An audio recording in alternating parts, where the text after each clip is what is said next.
नमस्कार. मी प्रांजली, एक professional psychological counsellor, त्याचप्रमाणे लाईफ कोच. आज आपण बघणार आहोत की जी पुरुष मंडळी आहे की ती पुरुष मंडळी बाहेरून खूप स्ट्रिक्ट दिसतात, खूप स्ट्रॉंग दिसतात आणि बरेचदा बेपर्वासुद्धा दिसतात. तर ही खरंच या कॅटेगरीची व्यक्ती असतात का?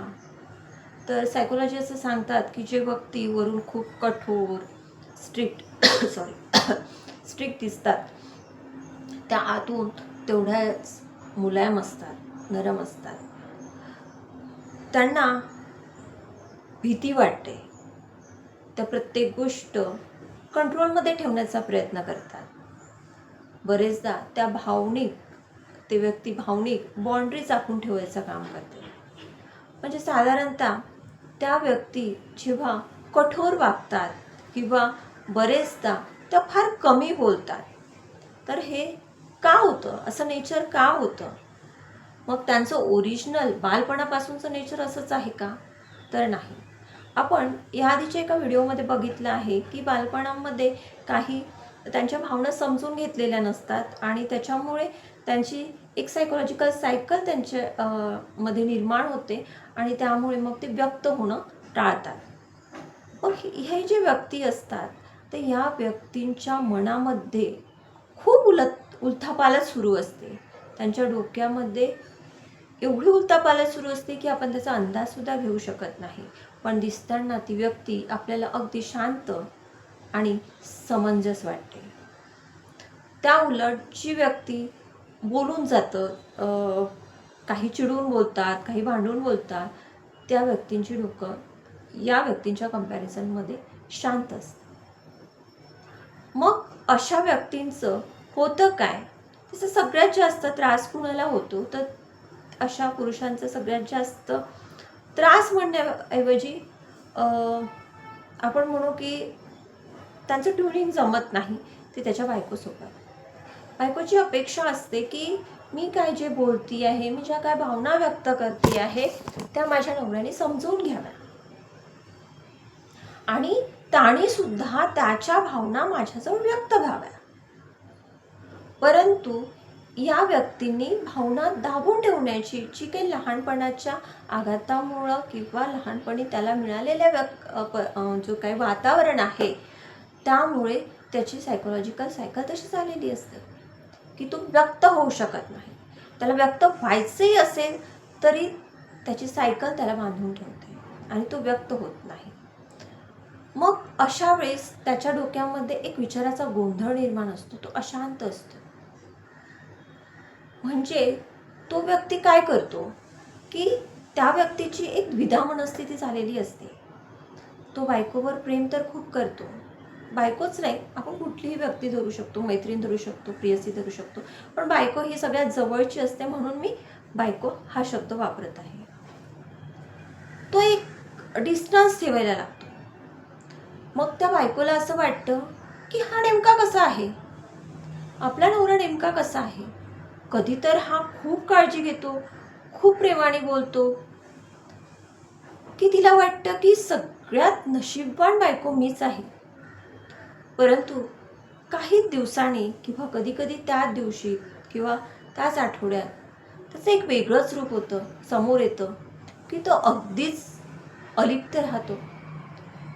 आणि ही गोष्ट का होतीये ही बायकोला कळत नाही आणि तिची या दोन्ही याच्यामध्ये तिची खूप घुसमट होते. तिला कळत नाही की नेमका आपला नवरा आहे तरी कसा.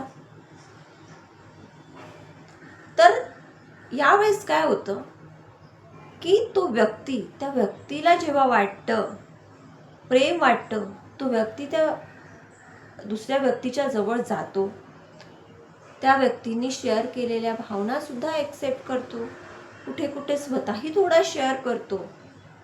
परंतु त्याच्या लहानपणी त्याच्या मनावर झालेल्या भावनांची जी काही एक त्याची सायकल तयार झालेली असते, ती त्याला लगेच अलर्ट करते की तुला धोका होऊ शकतो. आणि जेव्हा ती अलर्ट होते तेव्हा तो व्यक्ती मागे सरतो आणि त्याला वाटतो की नाही, आपण एक बाउंड्री ठेवायला हवी, आपण गुंतायला नको, आणि त्यावेळी तो वेगळा थोडा मागे सरतो. मग या सगळ्यांमध्ये त्या व्यक्तीचा दोष आहे का? तर नाही. कारण त्या व्यक्तीलाच हे माहिती नसतं की हे का होतं. हा माझा स्वभावच आहे असं त्या व्यक्तीला वाटू शकतं, किंवा आपण सुद्धा म्हणतो की नाही त्याचा स्वभावच असा आहे. पण तो स्वभाव कोण बदलवू शकतं? तुम्ही बदलवू शकता. त्यावेळी त्या पुरुषाच्या बायकोने हे जाणून घेणं गरजेचं आहे की हा एक सायकोलॉजी असते. ही एका पुरुषाची काही पुरुषांवर बालपणी झालेल्या गोष्टीमुळे, आघातामुळे ही झालेली सायकोलॉजी आहे. तेव्हा बऱ्याच बायका स्वतःला दोष द्यायला लागतात की त्यांना वाटतं की अरे आत्ता तर हा दुपारीपर्यंत चांगला होता आणि असं काय झालं की हा एकदम असा बिहेव करायला लागला, रूडली बिहेव करायला लागला. माझं तर काही चुकलं का?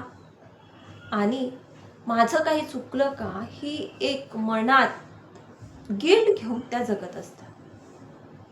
पण मला तुम्हाला सांगावंसं वाटतं की असा गिल्ट घेऊ नका. त्यात तुमची काहीही दोष नाही.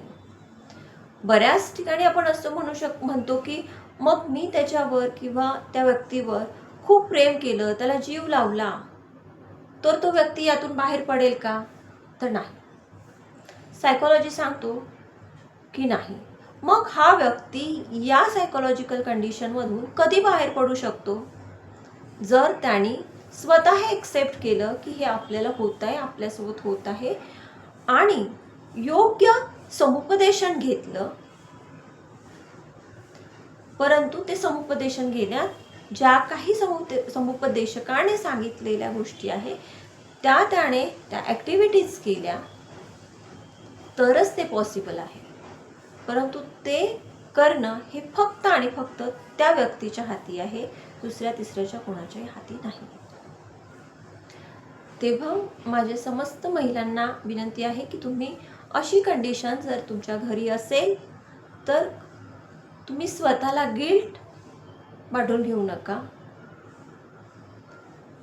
तर त्या व्यक्तीला ज्यावेळेस हळूहळू समजेल किंवा तुम्ही इनडायरेक्टली सांगण्याचा प्रयत्न कराल की असं काही होत आहे का, त्यावेळी तो व्यक्ती स्वतः निघू शकतो, अन्यथा नाही. म्हणून गिल्ट न मानता आपला नवरा जो आहे त्याची मानसिक मेंटॅलिटी समजून घ्या आणि त्याला एक्सेप्ट करा आणि स्वतःला गिल्ट फील करू नका आणि आनंदात राहा. बरेचदा स्त्रियांचं असं होतं की हे माझ्यामुळे होतंय का, माझं काही चुकतंय का, आणि त्या एवढ्या डिप्रेशनमध्ये जातात की त्यांनाच कळत नाही की काय झालंय, आणि एका ट्रॉमामध्ये पण जातात. एक एन्झायटी निर्माण होते, भीती निर्माण होते की आता नवरा सेकंड टाइम कसा बिहेव करेल. आत्ता तर याने चांगला होता, पण काय माहिती थोड्या वेळात कसा बिहेव करेल. परंतु ही सायकोलॉजी समजून घ्या आणि आनंदात राहा आणि एक्सेप्ट करा. तुर्तास आपण इथेच थांबूया. प्रांजल माइंड केअर या चॅनलवर जर तुम्ही नवीन असाल तर चॅनलला नक्की सबस्क्राईब करा, व्हिडिओ आवडल्यास लाईक करा, आणि हो, तुमच्याही अवतीभोवती किंवा तुम्हीही त्यामध्ये असाल तर कमेंट करा असं मी म्हणणार नाही, परंतु यातून कसा मार्ग काढायचा हे नक्की जाणा आणि आपल्या नवऱ्याला, आपल्या जीवनसाथीला समजून घेण्याचा प्रयत्न करता. तुर्तास इथेच थांबूया. धन्यवाद.